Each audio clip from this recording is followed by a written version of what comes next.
Kannada big బాస్‌లోన ఇవాల్టి episode చాలా రంజకంగా సాగింది. నిన్నటి ఎపిసోడ్‌కు కొనసాగింపుగా ఇవాల్టి ఎపిసోడ్. నిన్నటి ఎపిసోడ్ ఏంటి అంటే, ఈ టీమ్‌ని 2గా డివైడ్ చేసి, అంటే ఆ టీమ్‌లోన ఇంట్లో ఉండాలనుకున్న వాళ్ళెవరు, ఇంటి నుంచి బయటికి ఎవరు వెళ్ళిపోవాలనుకుంటున్నారు, ఎందుకు వెళ్ళిపోవాలనుకుంటున్నారు, ఎవరినైనా ఎందుకు ఉంచాలనుకుంటున్నారని పరస్పరం డిబేట్ పెట్టారన్నమాట. అంతకుముందు రోజు బీబీ కాలేజ్ అని ఒకటి ఎపిసోడ్ స్టార్ట్ చేశారు. మామూలుగా అయితే మనకు స్కూల్ గేమ్ ఉంటుంది, లేదా హోటల్ గేమ్ ఉంటుంది. ఈసారి కాస్త డిఫరెంట్గా కాలేజ్ అని పెట్టారు. కాలేజ్కి ప్రిన్సిపాల్గా క్యాప్టెన్ ఉంటారు. Captain Raghu, he is the BB college ప్రిన్సిపాల్గా ఉంటారు. ఆ తర్వాత వీళ్ళందరూ స్టూడెంట్స్ 2 టీములుగా విడదీసి ఉంటారు, blue team and red team.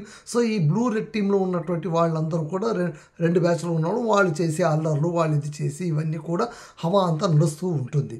So కొంతమంది నాటిగా ఉంటారు, కొంతమంది బుద్ధిగా ఉంటారు, కొంతమంది బ్యాక్ బెంచ్, గిల్లీ అయితే బ్యాక్ బెంచ్ స్టూడెంట్గా ఉంటాడు. కావ్య కూడా అల్లరి చేస్తూ ఉంటుంది. రషిక తర్వాత సూరజ్ ప్రేమాయణం నడుపుతూ ఉంటారు. ఇట్లా రకరకాలుగా దాన్ని స్ట్రీమ్లైన్ చేశారు. సో ఇదంతా అయిపోయిన తర్వాత ఈరోజు నిన్న ఏం చేశారంటే డిబేట్ పెట్టారు ఒకటి. ఏంటి డిబేట్? పరస్పర డిబేట్ ఏంటంటే, ఒకరికొకరు అంటే వాదించుకోవాలి. ఈ ఇంట్లో నువ్వు ఉండడానికి వీల్లేదు, కారణం ఇది అని.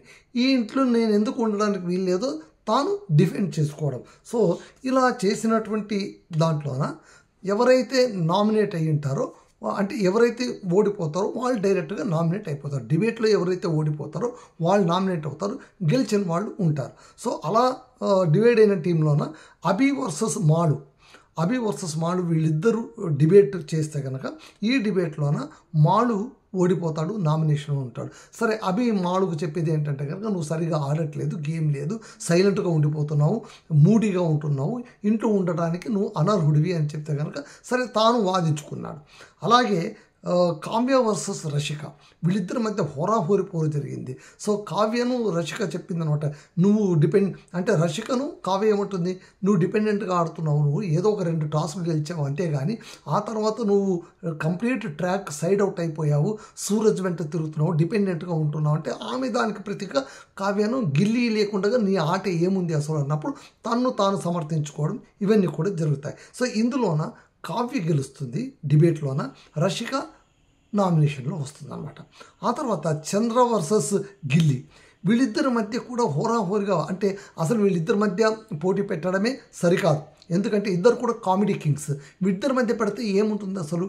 అయినా కూడా వాళ్ళిద్దరి మధ్య వాదోపవాదాలు జరుగుతాయి. ఈ వాదోపవాదాల్లోన గిల్లీ ఓడిపోయి నామినేషన్లో ఉంటాడు.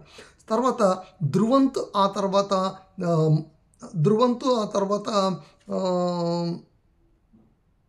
సుధీర్, కాక్రోచ్ సుధీర్, వీళ్ళిద్దరి మధ్య వాదోపవాదాల్లోన సుధీర్ గెలుస్తాడు, ధ్రువంత్ నామినేషన్లో ఉంటాడు. ఇదంతా నామినేషన్కి ఎవరు ఏ లెక్క ప్రకారం తర్వాత చెప్తాను. ఆ తర్వాత జాన్వీ వర్సెస్ అశ్విని, మొన్నటి నుంచి ఎప్పుడైతే బిగ్ బాస్ భారత కథ కిచెన్ జీతో జరిగిందో అప్పటి నుంచి కూడా వీళ్ళ మధ్యన కొంచెం ఫ్రిక్షన్ స్టార్ట్ అయిపోయింది. ఎంత ఫ్రిక్షన్ స్టార్ట్ అయినా కూడా యాక్చువల్గా అశ్విని ఆమెను వెంటపడుతూనే ఉంది, మాట్లాడు అని ఫోర్స్ చేస్తోంది, ఇండైరెక్ట్గా హింట్స్ ఇస్తోంది, మనం శత్రువులు కాకూడదు, అలా చేయకూడదు అంటుంది. కానీ జాన్వి కొంచెం పక్క నుంచి ఇండివిజువల్గా ప్లే చేయడానికి ప్రయత్నిస్తోంది. కారణం ఒకటే, ఏంటి అంటే తాను ఇండివిజువల్గా ఆడితే నేను అశ్విని షాడో కాదు అని నిరూపించుకోవడం. పైగా అక్కడ సుధీర్ గారు మొన్న ఏం చెప్పారు, రేసులో కనిపిస్తున్నది నాకు ఇద్దరు కనిపిస్తున్నారు, ఒకరు గిల్లీ, ఆ తర్వాత అశ్విని, మిగిలిన వాళ్ళందరూ రేసులో లేరు. అది సభ్యుల అభిప్రాయమే. సభ్యులు 3 క్వశ్చన్లు అడిగారని నేను చెప్పాను కదా. రేసులో ఆల్రెడీ ముందున్న వాళ్ళు ఎవరు, రేసు మధ్యలో స్టక్ అయిపోయిన వాళ్ళు ఎవరు, అసలు రేసు స్టార్ట్ చేయని వాళ్ళు ఎవరు ఇంట్లోనే అన్నప్పుడు గిల్లీ అశ్వినికి ఎక్కువ ఓట్లు పడ్డాయి. అది ఆమెకు ట్రిగ్గర్ పాయింట్ అయింది జాన్వికి. ఎప్పుడైతే ఇది ట్రిగ్గర్ పాయింట్ అయిందో ఆమె దూరంగా ఉండాలనుకుంటుంది. అదే గిల్లీతో చెప్తుంది, ఎందుకు ఇలా ఇద్దరు కలిసి ఉండేవాళ్ళు కదా, ఎందుకు ఇది అయ్యారని జోక్ వేస్తే కనుక నేను రేసులో వెనకబడి ఉన్నాను కదా, మేము కూడా రేసులో ముందు ఉండాలి కదా, అందుకోసమే అని చెప్తుంది. సో వాళ్ళిద్దరి మధ్య పోరాటం జరుగుతుంది. అలాగే స్పందన వర్సెస్ మల్లమ్మ. సో స్పందన వర్సెస్ మల్లమ్మ జరిగినప్పుడు మల్లమ్మను నామినేషన్లో ఉంచుతారు కారణం ఒకటే, ఆమె ఏమీ ఆడట్లేదు, ఆమెకి ఏమీ తెలియట్లేదు, అసలు రూల్స్ రెగ్యులేషన్స్ ఇవన్నీ ఏమి తెలియట్లేదు. సరే ధ్రువంత్ ఆమెను ప్రొటెక్ట్ చేస్తూ వచ్చాడు, ఇంట్లో ఉన్న వాళ్ళకందరికీ ఆమె అంటే ఏదో కొంచెం గౌరవం ఉంది. కాకపోతే ఆ ఐస్ని బ్రేక్ చేశారు మన సుదీప్ గారు. ఆయన ఏమన్నారు, మీరు ఇలా చేస్తే సరిపోదు, మళ్ళీ మనం ఆడనివ్వండి, ఆమె ఒక కంటెస్టెంట్, ఆమెకి ఇచ్చే మర్యాద మీరు ఆమెకి ఇవ్వకుండా ఆమెను మీరు ఓవర్ షేడ్ చేసేసి మీరు మూలలో కూర్చోండి అంటే ఆమెను ఆడనివ్వకుండా మీరు గెలిచిపోదాం అనుకుంటున్నారా? ఏం మల్లమ్మ నువ్వు ఆడడానికి వచ్చావా కూర్చోడానికి వచ్చావా అని డైరెక్ట్గా అడిగారు. ఈ నేపథ్యంలో మల్లమ్మ కూర్చోబెట్టారు. స్పందన మల్లమ్మ వర్సెస్ చేసేటప్పుడు మల్లమ్మ నామినేషన్లో వచ్చేసింది. అలాగే రక్షిత వర్సెస్ రిషా. రక్షిత చాలా అద్భుతంగా మాట్లాడింది, తానేంటి, తన ఆట ఏంటి, తను ఎలా ఆడింది, ఈమె ఎలా అన్యాయంగా ఆడింది, ఆ తర్వాత క్యాప్టెన్సీ టాస్క్లోనూ అది ఎలా తీసుకొనింది, బిగ్ బాస్ ఇంట్లో వెళ్ళి ఎలా బిగ్ బాస్ చెప్పినాడు కదా అని ఇది ఎలా తీసుకుని తన టీంని ఎలా మోసం చేసింది. ఆ రోజే ఆమె రిషాతోన ఎదురు తిరిగింది రక్షిత, నువ్వు మోసగారితి, నువ్వు స్వార్థగారి, నువ్వు స్వార్థంతో నువ్వు ఆప్షన్ పిక్ చేసుకున్నావని అప్పట్లోనే. అదే కోపంతోనే ఈసారి కూడా పోరాడినప్పుడు రిషా విల్ బీ ది నామినేషన్లో ఉంటుందన్నమాట. అలాగే సూరజ్ వర్సెస్ ధనుష్ చేసినప్పుడు ధనుష్ని ఏమంటే, నువ్వు ఆట తప్ప దేంట్లో ఉన్నావు నువ్వు అసలు. ఏదైనా ఇంట్లో ఒక కొట్లాట జరిగినప్పుడు, ఒక ఫ్రిక్షన్ జరిగినప్పుడు అదంతా అయిపోయిన తర్వాత నువ్వు అక్కడికి వస్తావు, కానీ అది జరిగేటప్పుడు ఒక్కసారి కూడా వచ్చి సర్దింది నేను చూడలేదు అని.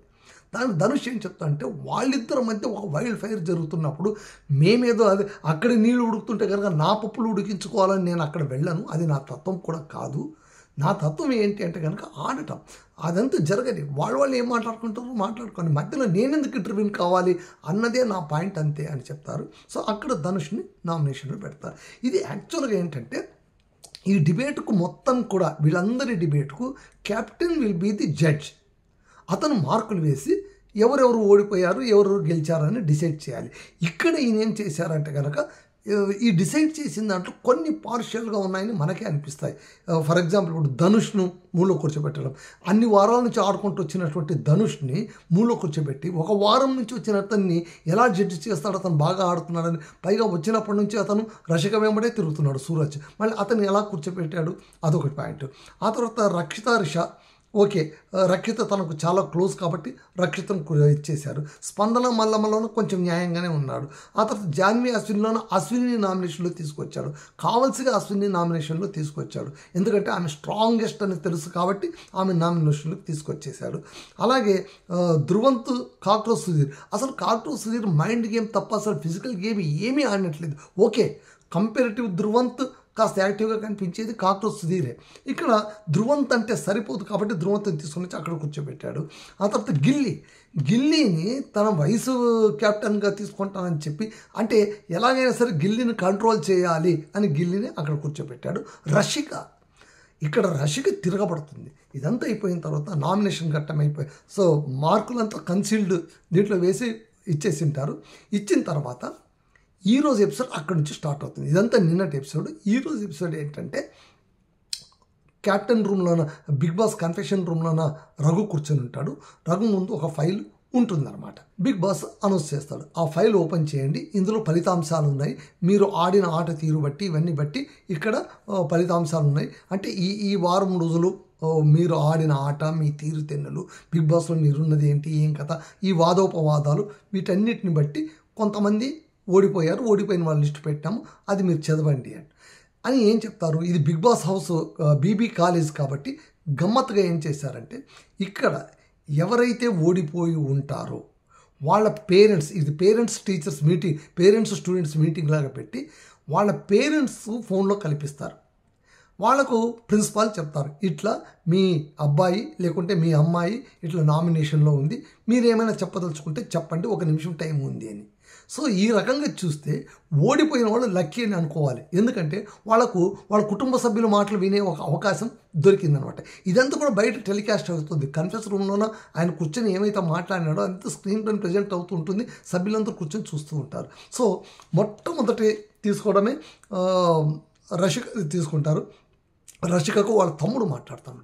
రషికకు వాళ్ళ తమ్ముడు మాట్లాడినప్పుడు వాళ్ళ తమ్ముడు ఒకటే మాట్లాడతాడు, రషిక నిజంగంటే కూడా ఆమె ఆట ఆడకుండా ఉంటే ఫస్ట్ ఫైనలిస్ట్గా ఆమె వస్తుందా, గేమ్ ఆడి ఛాలెంజ్ చేసి గెలిచి ఆమె ఫైనలిస్ట్గా వచ్చింది. మళ్ళీ అంత ఆట ఆడి గెలిచిన ఆమెను మీరు ఎట్లా నామినేషన్లు తీసుకొస్తారు? పైగా తాను ఎవరికి నచ్చిందో, ఎవరితో కంఫర్ట్ ఉంటుందో వాళ్ళతో మాట్లాడినంత మాత్రాన అదే ఒక కారణంగా మీరు పెట్టలేరు కదా. మరేం పర్వాలేదు, తాను ఖచ్చితంగా దీన్ని స్పోర్టివ్గా తీసుకుని గెలుచుకుని వస్తుంది ఖచ్చితంగా అని చెప్తానమాట. అది రషికకు చాలా ఆనందం అనిపిస్తుంది.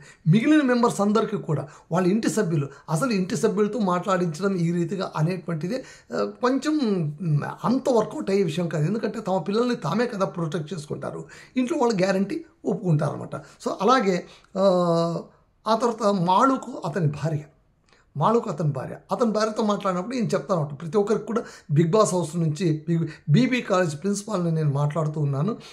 మొన్న ఒక డిబేట్ జరిగింది తెలుసు కదా, ఈ డిబేట్లోన మీ పలానాకే మీ బంధువు ఇట్లా ఓడిపోయారు, వాళ్ళు నామినేషన్లో ఉన్నారు, మళ్ళీ వాళ్ళు ఇంటి నుంచి బయటికి వెళ్ళడానికి సిద్ధంగా ఉన్నారు, వాళ్ళకి మీరు ఏమైనా చెప్పదలుచుకుంటే 1 నిమిషంలో చెప్పండి అని చెప్పాలి. సో ఇక్కడ మాళుకు ఆయన భార్య మాట్లాడుతుంది. ఆయన ఏం చెప్తాడు, ఇంట్లో ఎక్కువగా మాట్లాడట్లేదు, యాక్టివ్గా లేదు అని ఆయన పైన ఆరోపణలు ఉన్నాయి అంటే ఆమె ఒకటే మాట్లాడుతుంది. అంటే ఏంటి, ప్రతిరోజు కొట్లాడితేనే బిగ్ బాస్లో ఉండాలా, బిగ్ బాస్ అంటేనే కొట్లాడాలా, మామూలుగా ఉండేవలసిన అవసరం లేదా అని అడగడం అయితే సూపర్గా అడిగారు అనమాట. అది బయట కూర్చున్న వాళ్ళందరూ క్లాప్స్ కొట్టేశారనమాట. సో అలాగా మాళు భార్య గారు వచ్చి మాట్లాడారు. రషిక తమ్ముడు, ఆ తర్వాత గిల్లీకి వాళ్ళ నాన్నగారు. గిల్లీ ఎంత కామెడో వాళ్ళ నాన్న అంతకు మించిన సూపర్ కామెడీలా అనిపించాడు నాకు. ఈయన మీరెవరండి మాట్లాడుతున్నారు, గిల్లీ వాళ్ళ నాయన మాట్లాడుతున్నాను అంటే, ఇట్లాగా మీ అబ్బాయి నామినేషన్లో ఉన్నాడు, అతను తన కామెడీ ట్రాక్ పేరుతో ఇతరుల క్యారెక్టర్ అసాసినేట్ చేస్తున్నాడన్న ఆరోపణలు ఉన్నాయి, ఆయన కామెడీ మితిమీరిపోతోంది, అది ఇది అంటే, అయితే కామెడీ చేయొద్దా, నవ్వించడం తప్ప, కామెడీ చేయడం తప్పని ఎక్కడైనా రూల్ ఉందా, తప్పేముంది అందులోనా? సరే ఇది నా మాట కాదు, మీరు మీ అబ్బాయికి ఏమైనా చెప్పదలుచుకున్నారంటే, నువ్వు బాగా ఆడుతున్నావు రా నాయన, ఇంకా బాగా ఆడు, ఇంకా బాగా కామెడీ చేయి, సూపర్గా చేయని సర్కాస్టిక్గా చెప్పి ఫోన్ కట్ చేస్తారనమాట. సో అక్కడ బయట ఉన్న వాళ్ళందరూ కావ్య వెంటనే ఉంటుంది, ఓ వీళ్ళ నాన్న గుణమే వీడికి వచ్చింది అని, అంటే వీళ్ళ నాన్న ఎంత సర్కాస్టో వీడు అంతకు మించిన సర్కాస్టో అని. ఆ తర్వాత ధ్రువంతుకు వాళ్ళ తమ్ముడు కూడా, ధ్రువంతుకు మొహం పైన మాస్క్ వేసుకుని చేస్తున్నారు అది ఇది అంటే, ధ్రువంతుకు వాళ్ళ తమ్ముడు చెప్తాడు, సూపర్గా ఆడుతున్నాడు, అతనికి మాస్క్ వేసుకోవాల్సిన అవసరమే లేదు, అతను చాలా ప్యూర్ హార్టెడ్గా వర్క్ చేస్తున్నాడు, అతను గ్యారెంటీ గెలిచి వస్తాడు, మరేం పర్వాలేదు, నామినేషన్లో ఉండడం వల్ల ఆయన ఏమి ఇబ్బంది పడాల్సిన పని లేదు, ఖచ్చితంగా గెలిచి బయటకు వస్తాడని వాళ్ళ తమ్ముడు చెప్తాడు. ఆ తర్వాత అశ్వినికి వాళ్ళ తమ్ముడు అశ్విన్ని ఆమె కొంచెం దురుసుగా మాట్లాడుతోంది, అది ఇది అలా ఇలా అంటే, ఆమె ఏమీ ఆట ఆడకపోతే, ఆమె ఆట ఆడకపోతే, తన గేమ్ ఛాలెంజర్గా లేకపోతే ఇన్ని రోజులు ఆమె గెలుచుకుంటూ వస్తుందా, ఫైనలిస్ట్గా ఆమె ఉంటుందా?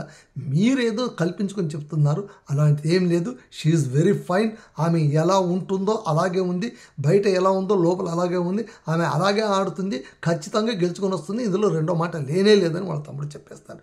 ఆ తర్వాత మల్లమ్మకు ఆమె పోషకురాలు, అంటే ఆమె బ్యూటీ పార్లర్లో పనిచేస్తూ ఉంటుంది కదా, ఆమె యజమాని మాట్లాడుతుంది. ఆమె యజమాని కూడా ఈమెకు ఆట అంటే తెలియదు, రూల్స్ రెగ్యులేషన్స్ ఇవేమీ తెలియవు, ఇలా ఉంది అంటే, ఏం లేదు ఆమెకు అన్నీ తెలుసు, ఆమె బాగా ఆడుతుంది, మీరేమైనా చెప్పదలుచుకున్నారంటే, ఆల్ ది బెస్ట్ మల్లమ్మ, నువ్వు ఇప్పుడు ఎలా ఆడుతున్నావో అలాగే ఆడు, నువ్వు గ్యారెంటీ ముందుకు వెళ్తావని ఆమె చెప్తుంది. ఆ తర్వాత రిషాకు కూడా వాళ్ళ తమ్ముడు చెప్తాడనమాట, బాగానే ఆడుతుంది, అక్క అన్నది చెల్లెలు అనుకుంటారు, బాగానే మాట్లాడుతుంది, ఇబ్బంది ఏం లేదు, అలా ఇలా అని చెప్తారు. ఆ తర్వాత ధనుష్కు వాళ్ళ అమ్మ చెప్తుంది అనమాట. ఇది కొంచెం సెన్సిబుల్గా ఉంది.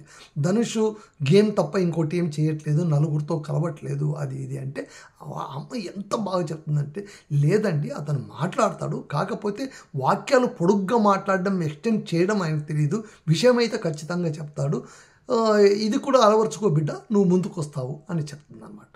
సో ఇక్కడికి అయిపోయిన తర్వాత బయటికి వచ్చాక రషిక కంప్లీట్గా అసలు మ్యాన్ హ్యాండ్లింగ్ చేసినట్టు చేస్తుంది రఘుని. మీరు ఎలా చెప్తారు, మీరు అసలు నన్ను ఎలా మీరు నామినేట్ చేస్తారు, నేను ఓడిపోయానని ఎలా చెప్తారు మీరు, నేనేం ఆట ఆడలేదా, నేను టాస్క్ ఆడి కదా నేను ఫైనలిస్ట్గా వచ్చింది, నన్ను నేను ప్రూవ్ చేసుకున్నాను కదా, మొదటి 2 వారాల్లోనే నేను ప్రూవ్ చేసుకున్నాను, మీరు ఏం చూశారు నా ఆటను, మీరు ఎలా అంటారు అని ఆల్మోస్ట్ కాలర్ పట్టుకుని అడిగినట్టుగా అడుగుతుంది. ఆ తర్వాత ధనుష్ కూడా అడుగుతాడు అన్నమాట, నాలో మీరు ఏం చూశారంటే, చాలా సింపుల్గా అడుగుతారు, ఎలా పెడతారు మీరు మాటలు, నేను మాట్లాడలేదు అది ఇది అంటారు, నేనేం మాట్లాడలేదు చూశారు, నా ఆట మీరు చూశారు కదా, నేనేం మాట్లాడలేదు చూశారు, మీకు ఎందుకు అలా అనిపించింది, అది మొత్తానికి ఇది బాగా ఫెయిర్ అప్ అయిపోయి క్యాప్టెన్కు బ్యాడ్ నేమ్ ఎంత రావాలో అంత వచ్చేసింది అనమాట. ఇక్కడ ఇది అయిపోయిన తర్వాత మళ్ళీ క్లాస్ రూమ్లో మళ్ళీ పెడతారు, ఏదో లవ్ గురించి ఏదో మాట్లాడతారు, స్టూడెంట్ ఆఫ్ ది వీక్ ఎవరు అనౌన్స్ చేసేస్తారు. అది అయిన తర్వాత టాస్క్ పెడతారు అన్నమాట. Blue team versus red team task 3 టాస్క్లు పెట్టినప్పుడు ఆ 3 టాస్క్లు ఏంటంటే కనుక అది పేపర్ పైన స్క్రాప్ బోర్డు పైన కలర్తో గీయాలి. ఇద్దరు అక్కడ ప్లాట్ఫామ్ ఉంటుంది, ఆ ప్లాట్ఫామ్లో వాటిని పేర్చాలి. ఇంకో ఇద్దరు వచ్చి దాన్ని చెడగొట్టడానికి ప్రయత్నిస్తుంటారు, దాన్ని కాపాడుకోవాలి. చివరిలోనే ఎన్ని మిగిలి ఉంటే అన్నీ ఎక్కువ మిగిలింటే ఆ టీం గెలుస్తుంది. ఆ మిగిలిన వాటిలో కూడా క్లియర్ కట్గా కంప్లీట్ కలర్ ఉండాలి, కలర్ లేకపోతే కుదరదు అనమాట. సో ఆ విధంగా మొత్తం అంతా 3 సార్లు ఆడినప్పుడు 3వసారి బ్లూ టీం గెలుస్తుంది. బ్లూ టీం అంటే అశ్విని వీళ్ళందరి టీం గెలుస్తుంది.